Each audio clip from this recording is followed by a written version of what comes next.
Hey guys, welcome back. So for today's video, I'm so excited to finally be reviewing the Huda Beauty Desert Dusk palette.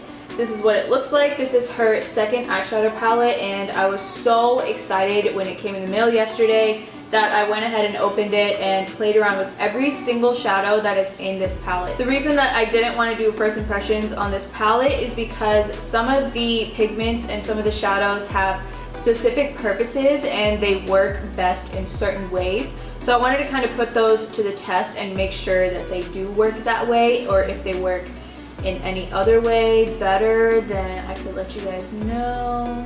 This is getting a little messy, but it'll make a lot more sense once I start putting the shadows onto my lids. So let's go ahead and zoom you guys in so you can see everything that's going on and get started. This is what the box looks like. This is what you get in the mail, and this is what the actual packaging looks like, which I, for one, think this is absolutely gorgeous. Like, look at her. That is gold, okay? In comparison to the Huda Beauty Textured Eyeshadow Rose Gold palette, this definitely feels a lot heavier and a lot sturdier. Also, these two palettes are the exact same size and the exact same price. So yeah, let's go ahead and get into the video. You guys, our voices have been heard. And there is a mirror. I'm so excited that there is a mirror in this palette. It just makes the application so much easier, so much more travel friendly. I'm not too good at explaining like why I like palettes. Like, I just like it, you know. Once you see a palette and you're like, whoa, I like those colors, you're gonna be drawn towards it. Like, I was drawn towards the Subculture palette because I love the colors, but we all know how that turned out. So without further ado, let's go ahead and start applying it onto my eyes because I've been talking for way too long. So I'm first going to start with some Tarte Shape Tape, and I'm going to put that on my lids. I said this in my original review of the first palette that I always apply concealer to my lids before I do anything else with eyeshadows. I don't use eyeshadow primers. I use concealers instead because it pretty much does the same thing. The whole reason that you want to do this is just to cancel out any pigmentation and also create sort of like a sticky base for your shadows. I'm gonna go in with this shade, Desert Sand, which I'm so happy that there is a nice like setting color in here. There was a setting color in the first palette as well, so I like that she added another one. It's a little bit more peachy, but I like it. It works really well for me. The next shadow I'm dipping into is this shade right here, Eden.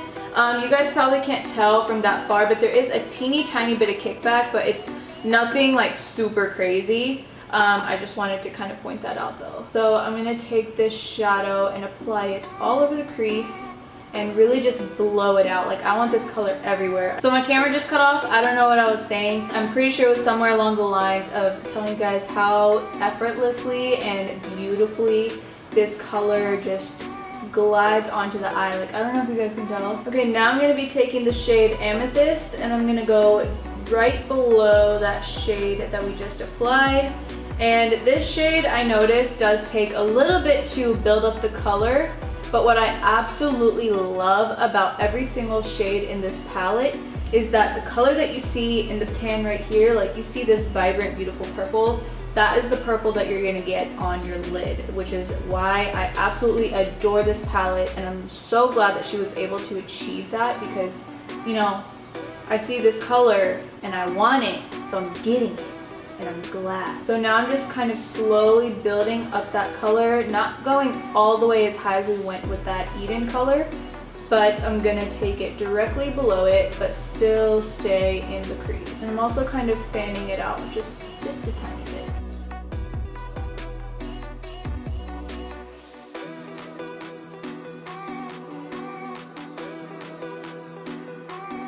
Now I'm going back in with the shade Eden just to help blend out this edge right here. So I'm just going right above the edge of the purple, just so that we get a little peak of Eden. Also, I'm like really pulling this color out to kind of elongate the eye a little bit.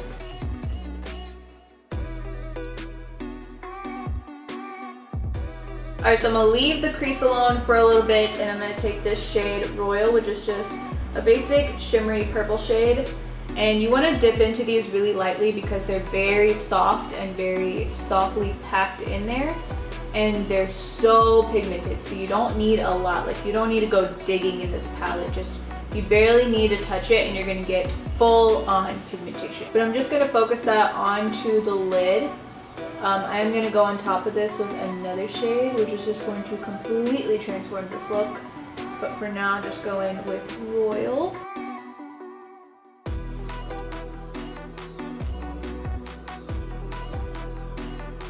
So you could stop here and it would look beautiful just as is.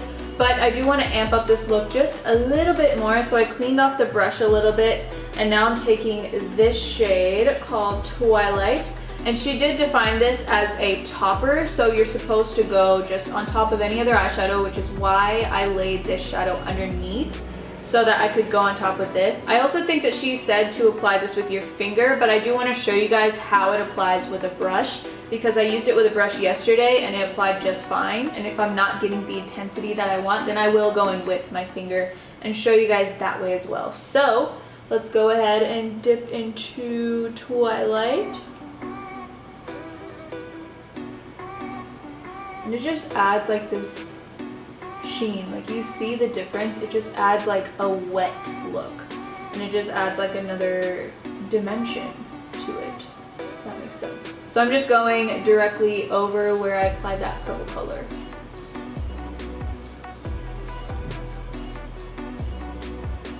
So that's one eye with using a brush. So now the other eye I want to apply it with my finger and show you guys what kind of pigmentation you get out of it.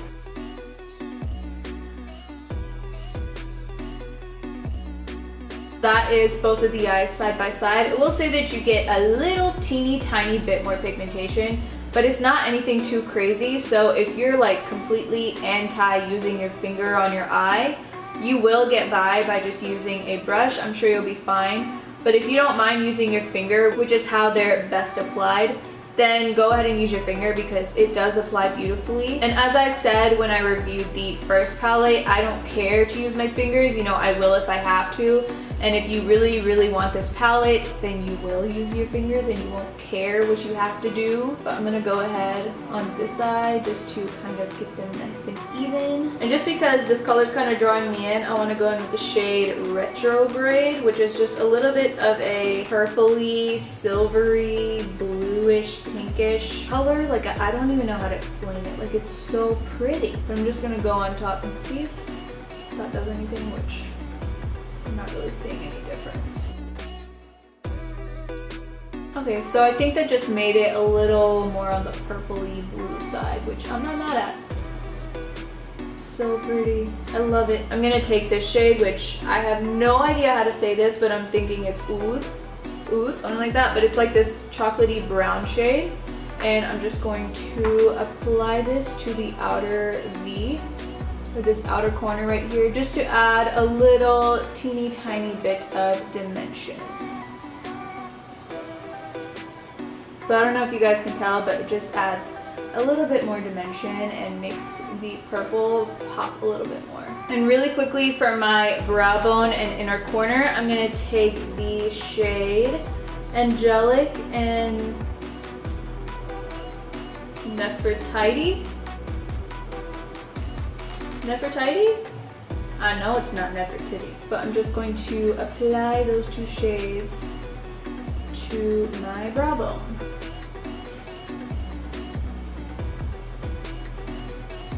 I was in the middle of finishing off the rest of my face and then I realized that I didn't do my lower lash line, so let's do that. I just did some gel liner on my waterline and tight line. So now I'm gonna take the shade Oud. I don't know how to say it. So I'm just gonna press that along my lower lash line. Now taking my pencil brush and the shade Amethyst and Eden, I'm mixing both of them together to go along my lower lash line just to help blend that out.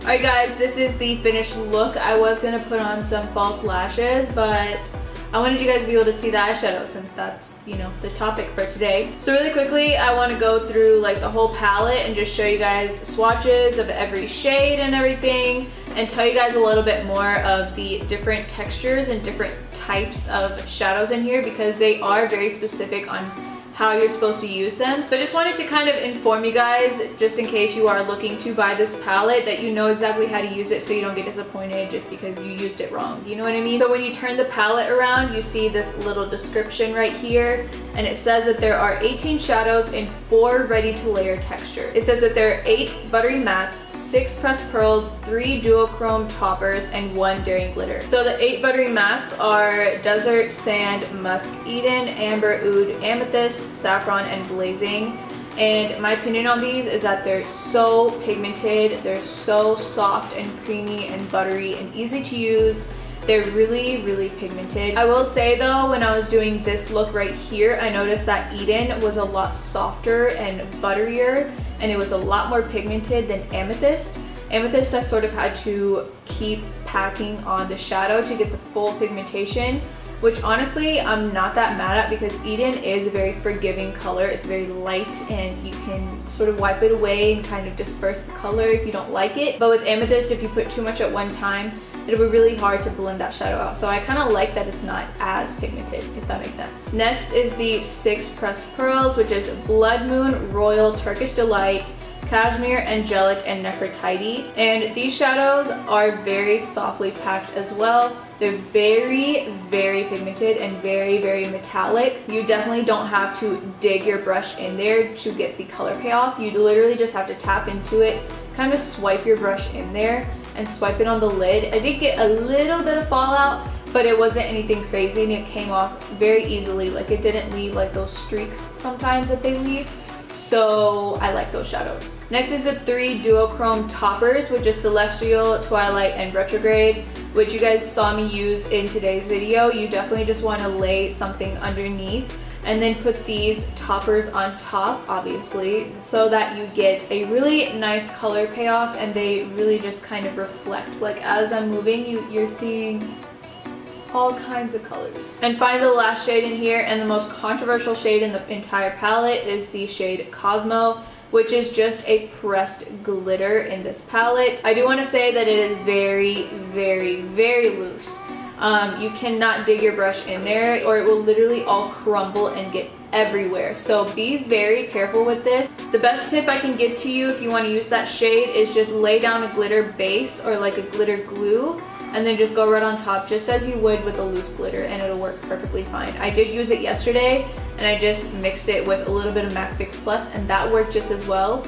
But I do recommend using a glitter glue just to sort of ensure that it'll last all day. So that's pretty much it for this review. All in all, I think this palette is definitely worth the money, and I would definitely suggest going out and buying it and trying it out for yourself. If you don't like it, you can always return it, but I honestly think you will not return it because I absolutely love this palette. It is so beautiful, and honestly I think the metallics and the shimmers have definitely been improved compared to the other ones. They're less oily and less thick, which I really, really do enjoy. And also you get a mirror, so it's a lot more travel friendly. Anyways, thank you guys so much for watching my review on the Huda Beauty Desert Dusk palette. I hope you guys enjoyed it. If you did, be sure to give this video a like, subscribe if you haven't already. We are like 50 people away from 1,000.